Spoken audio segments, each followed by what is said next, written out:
about the end of Z, you think of the moment where they aged up all of the characters. You think of the moment where Goku finally decides to wear a color that isn't orange. You think of the moment they go to that final martial arts tournament within the Z umbrella. You think of the moment where Goku takes Oob and they fly away to train off for some years, leading into the time skip going into Dragon Ball GT. However, we now have to ask ourselves, given the events of Dragon Ball Super, the Dragon Ball Super manga, and the two Dragon Ball Super movies, Super Broly and Super Superhero, we have to ask ourselves, does the end of Z still work?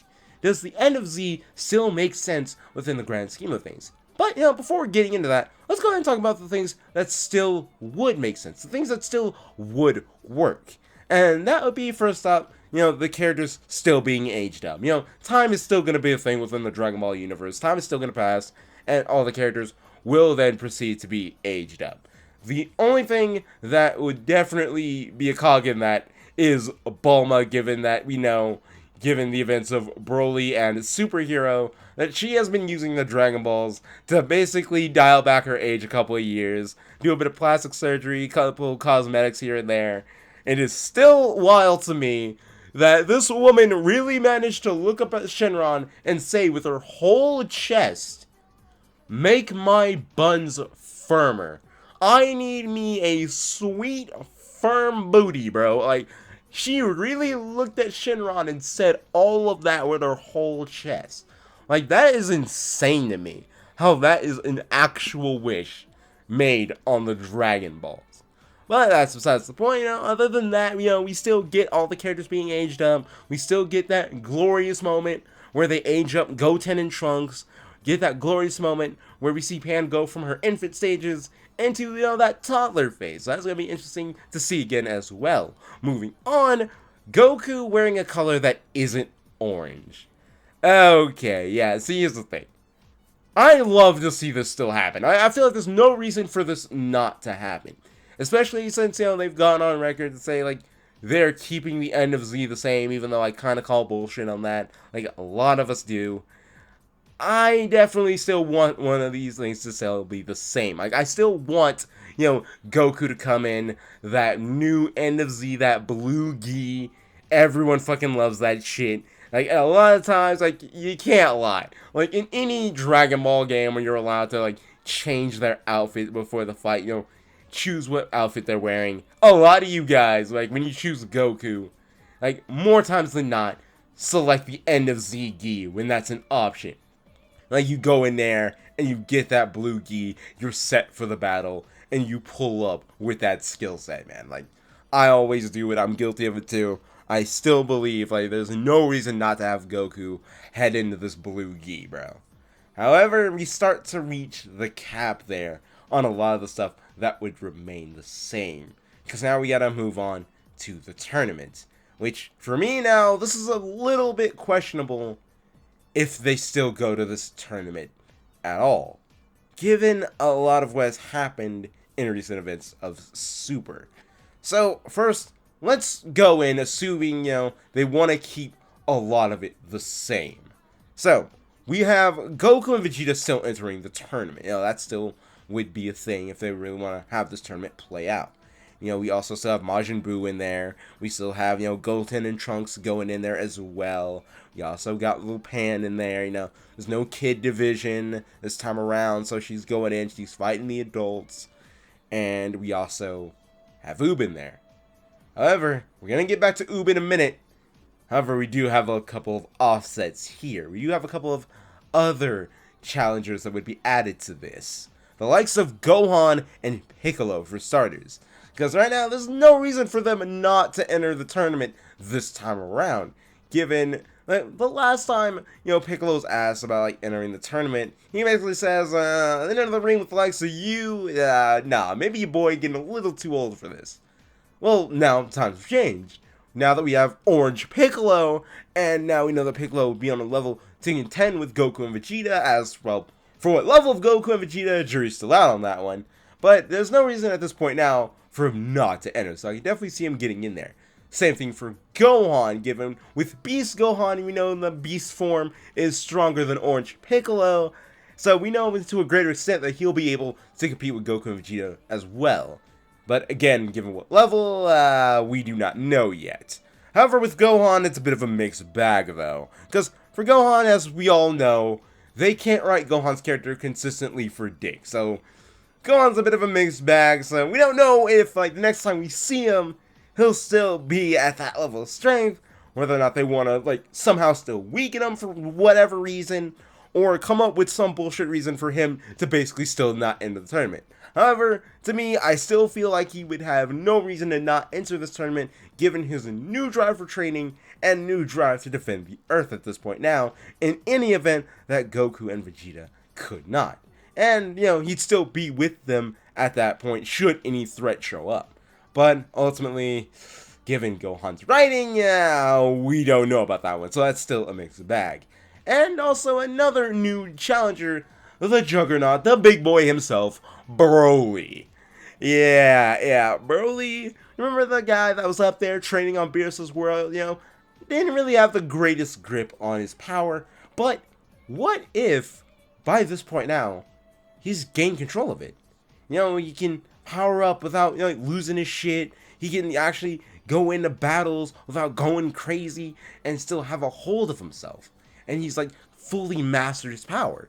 Well, at that point, I don't see a reason for them not to go ahead and invite Broly into this tournament. So we'd have Broly come in as well. However, now that we've rounded up a lot of our contestants for this tournament, we now have to go back to Oob over here.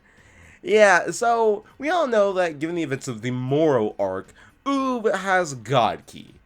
You know, that God Ki that apparently was divvied up to him when they did that split between the normal good Boo and evil Boo that eventually went all the way into Kid Boo and then eventually got resurrected in Oob. And somehow, someway, Oob retained the God Ki. So this makes Oob a bit more impressive than he was in the original End of Z. However, that's still on a comparative level, though. What do I mean by this?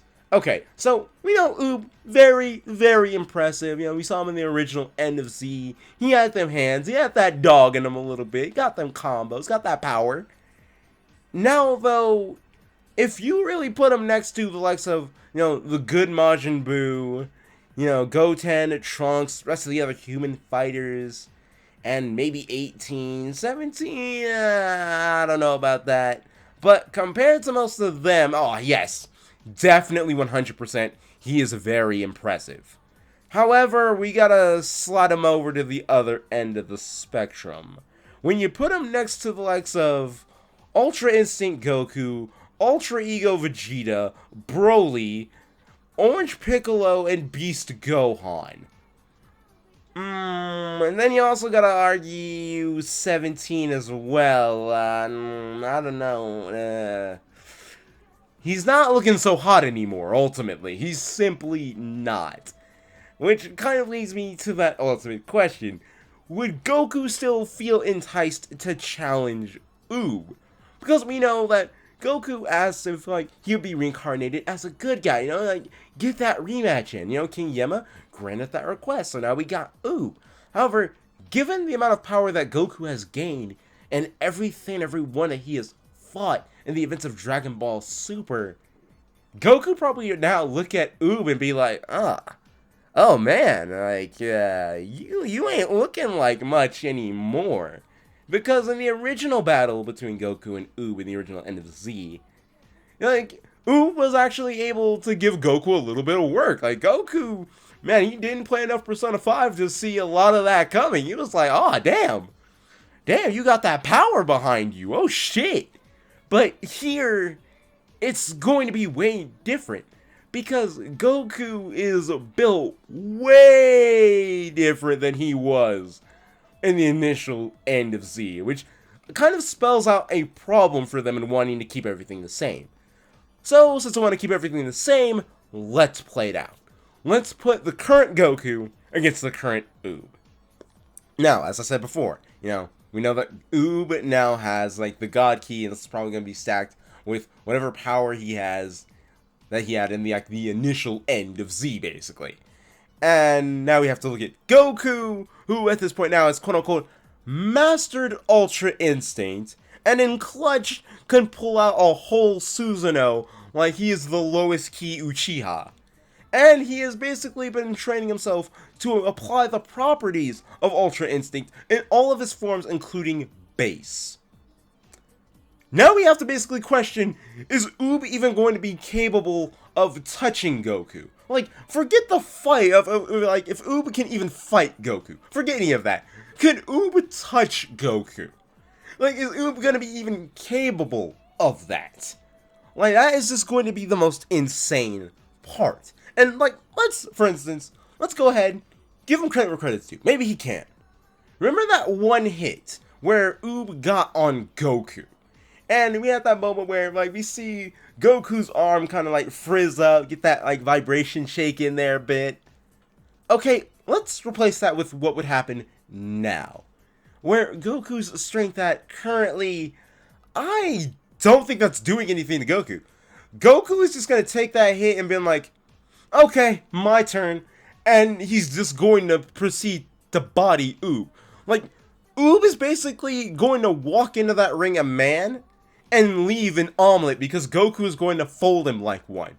Like, that is just going to be the most insane thing about the battle. And, like, an added worst case scenario for Oob's case, say before we fully get to the end of Z, right?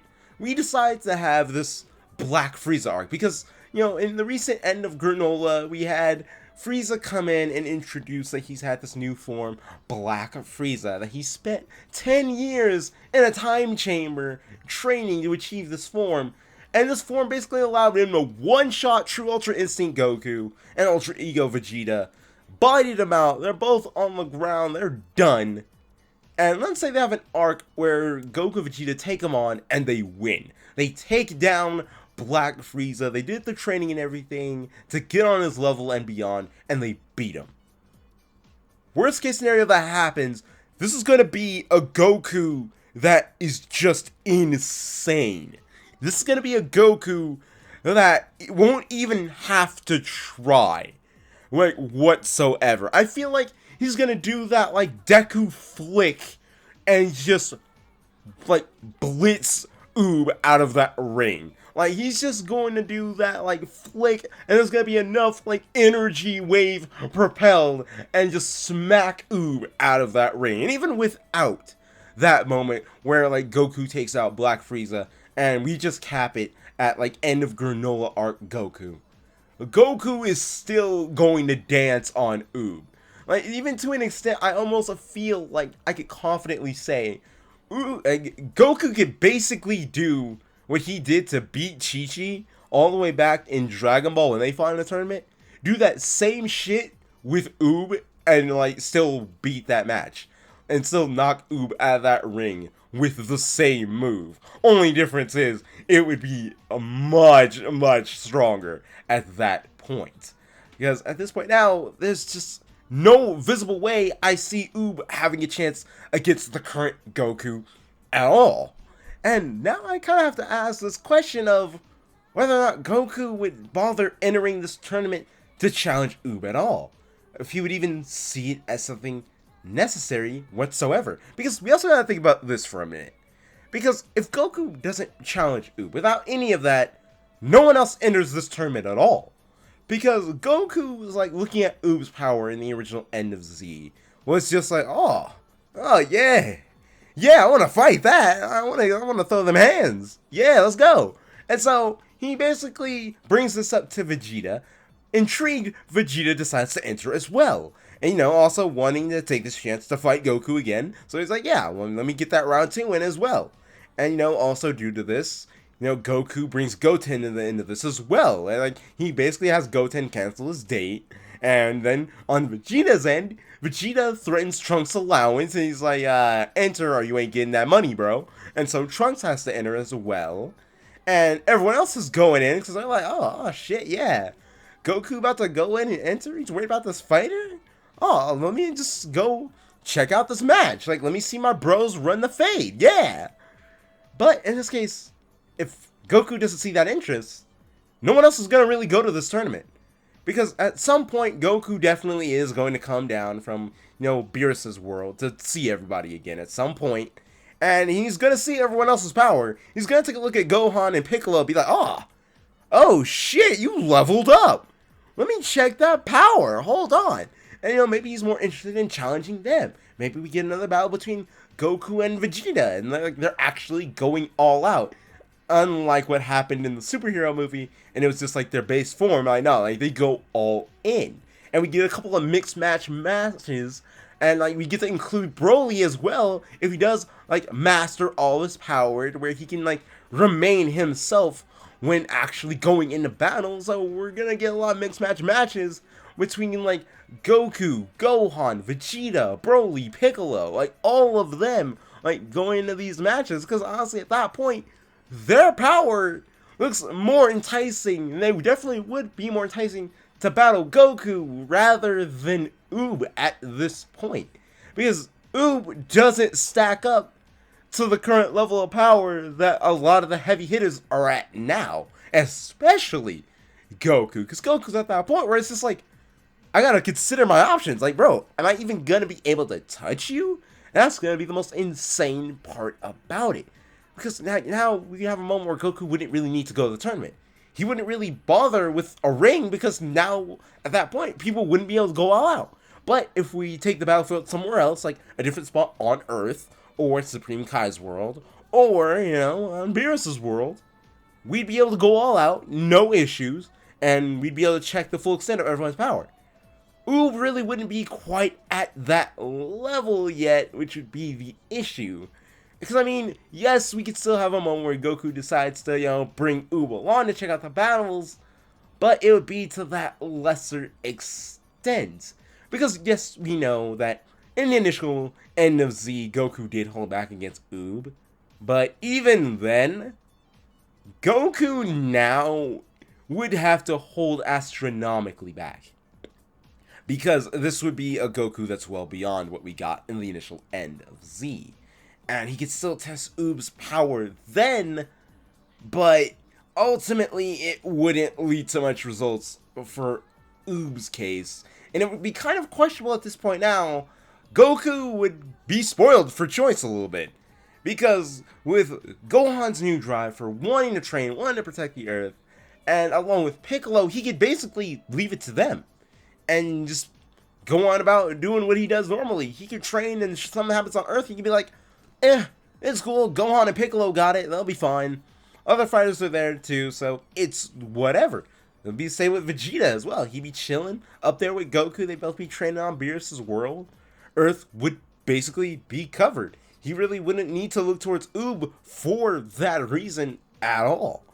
And we could still get the possibility of Oob being trained, but would it fully be a necessity? That's up in the air. But at the end of the day, that's one man's opinion. What do you guys think? Do you agree with me in having this, 50-50 chance of this tournament happening? And if it does, Oob basically wouldn't be able to stand a chance against a lot of the heavy hitters there at all, especially Goku. Or the fact that, ultimately we could have a possibility where Goku basically decides not to go ahead and enter this tournament because, one, now in terms of maybe think about another protector for Earth, he's basically spoiled for choice at this point, given there are other stronger options than him. And even at a potential gate, Gohan and Piccolo's potential would be far greater at that point. And even if, we decide to train up Oob, let's say Gohan and Piccolo keep training. At the end of the day, even by, that time gap when Goku trains Oob, they'd still basically be stronger. Do you agree with that turn of events? Or, do you believe everything still plays out the same, 100% one-to-one original end of Z? Or do you have your own version of the end of Z that you would like to share? Let me know all of that down in the comments below. If you enjoyed this video, go ahead and leave a like, subscribe if you have not already, and if you want more updates on the channel when the video ends, definitely head over to Twitter, give me a follow there. I'll be leaving a link to that in the description below. But until next time, guys, this has been the Monarch, and I'll be seeing you later.